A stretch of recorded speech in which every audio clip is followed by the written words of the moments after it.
Welcome back to News Geelong as we move into the world of Geelong sport with our own Mitch Scoop Cleary. Thanks, Rollo. We're down here at Simmons Stadium taking in the action from the Cats training before they take on Adelaide this Saturday afternoon. First up tonight, we catch up with Scott McDonald, the coach of the Anarchy side who beat Bannockburn unexpectedly on Saturday. A little bit surprised about the result, but very surprised about the way you went about it. In the finish, a huge win, and I don't know where that come from, but obviously your form's been good till now. Yeah, our form, we've had a couple of big wins, and our Thompson form was really good. We just lost it in the last quarter, and I suppose when Belpo still got beat by Thompson, and we thought our form was pretty good. And to come out here and win it at Bannockburn, which we haven't won for 11 years out here apparently, it was a huge win.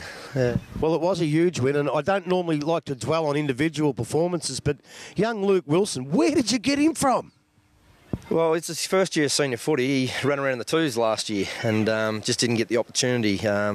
They rucked him a little bit in the senior games and just brought him off, and we put a lot of work into him, and he's been dominating every game we've played. He's flying, yeah.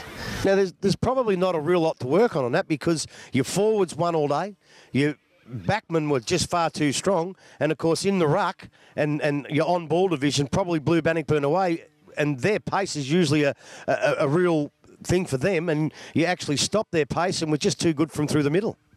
Yeah, their foot skills were extremely good early, and that's what hurt us early in the game. But we knew that with our run and carry of the ball, that eventually they wouldn't keep that kicking up for the whole game. And yeah, our run, really work on our handball and run through the midfield and close. So we knew as the game went on we'd get the win.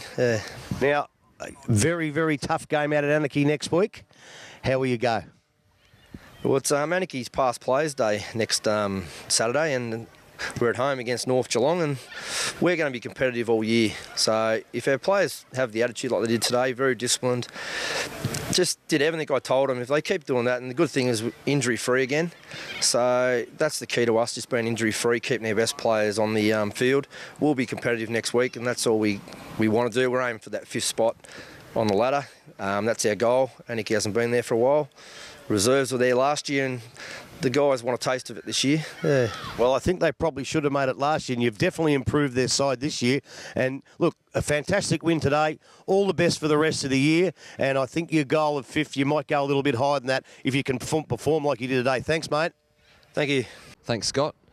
Now we're out to the Geelong Racing Club to speak with Development Manager John Dunn for all the action from Sunday's race meeting. Racing on the synthetic here last Sunday, and punters, well, they got off to a good note in the opening event when the consistent 3-year-old Medica's Pleasure broke through for a well-deserved win. 200 to go. Medica's Pleasure might just be ahead in front of Noondy. Oliver getting busy on the outside horse. Medica's Pleasure holding off Noondy. Noondy drifting out under pressure. Medica's Pleasure holding her though, and Medica's Pleasure.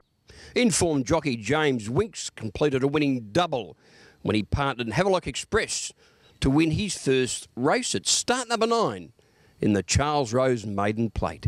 Havelock Express, who moves out of the pack and starts to run down the leader. Then She's Ace, who's winding up, followed by Malina. Havelock Express raced up to Carrera De Niro, 100 to go. Then She's Ace and Malina. Havelock Express hit the front, and today's his day. Havelock Express about 3/4. The Ray Bazanko trained galloper Cadancho's Rogue, well, he won here at his first start back on Anzac Day on the synthetic on that very wet day. Well, he showed his liking for the surface when he made it 2 out of 2 in the showcase. It's 250 to go. Cadancho's Rogue, Edgy Cat and Lamina are the front 3. A length Sylvan Power, Viva La Show, Mr. Chuckle. It's Lamina going up to Edgy Cat, Cadancho's Rogue. L'Esprit up along the inside. Cadancho's Rogue. Cadancho's Rogue's the winner. The Heath Connors trained mare Athenian Girl. She was first up since March. She drew a wide barrier, but jockey Talia Rodder soared her across to the front from barrier 11 and kicked clear on the home turn to score a big win in the final event. Athenian Girls left them behind here at the 300. She has shot away about 5 lengths in front. From in second, how bad is that Lady Pania, Riverina's Girl? Athenian Girls a long way in front though with 100 to go.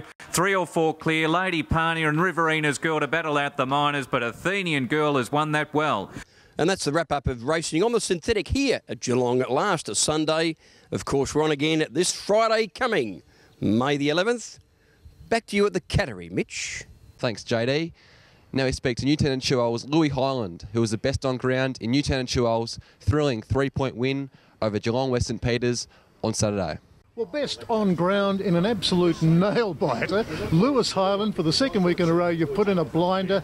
You must be still feeling the pressure of what was a very tight encounter. It was a very tough fought-out game. Credit to West, they stuck with us for pretty much 4 quarters. We were pretty lucky to get the win in the end, but I think credit to some of our boys. The last efforts in the last 5 to 10 minutes were bloody excellent. So, it's good to get a win. Well, congratulations, the promoted BOG trophy. You can put that on the mantelpiece and remember what was a very tense game of footy. Yeah, definitely. I'll remember this game for a while. I'm pretty bruised and battered, so probably get back into the ice bars after the game. So yeah. Well, you had to defend very grimly. You came from behind, which was the other good thing to see that fighting spirit of the Eagles today. Yeah, definitely. I think it was credit to our fitness bloke. Full laden. It showed in the last quarter our legs were just looked a bit fresher and really played 4 quarters for the first time this year, which was great. So yeah. And to see the big cat finally hitting his straps with 6th of the best, and that must have given you a lot of confidence. Oh yeah, mate. He's been excellent for us down there. Just kick it to him, and you know 80% of the time he's going to clunk it and kick a goal. So he's a great avenue up forward for us. Well, I'm sure Coach Jacob Spaulding will be very pleased tonight, and a very relieved man as well. This is one I guess you had to win to keep your finals hopes alive, even at this very early stage of the season. Yeah, definitely. It was a must-win game for us, and we got the result. We don't care how we get it, as long as we get the 4 points. I dare say Jacob will have a look at the review of the game and go from there, I say.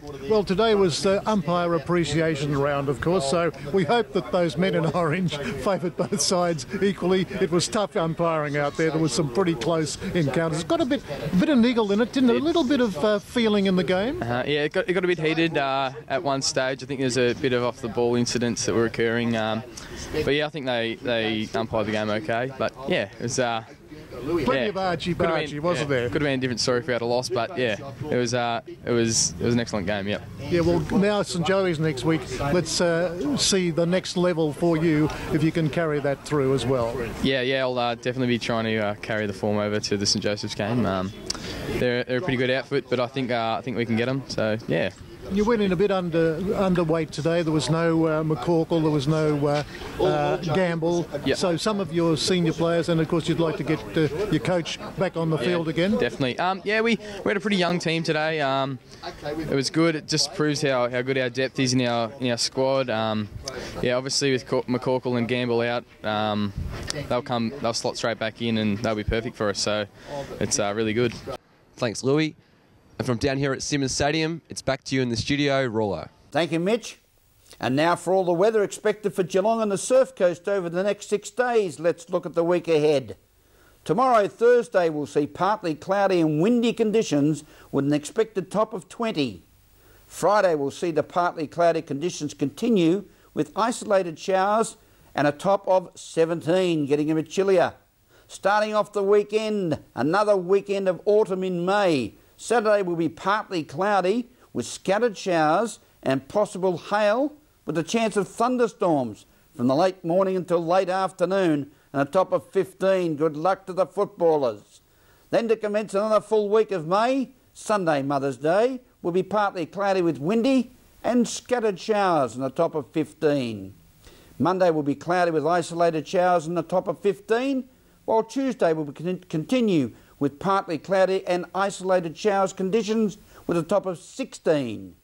Today around Geelong and the Surf Coast, we saw a partly cloudy day with isolated showers and some thunderstorms early this evening with a top of 21 this afternoon. And that's the midweek weather outlook for Geelong and the Surf Coast. Thank you for joining us on News Geelong. To the tennis-loving Jones family of Belmont here in Geelong, thank you for your positive viewer feedback. And remember, take your time and smell the flowers. From all the team at News Geelong, enjoy the rest of the evening and a very good night.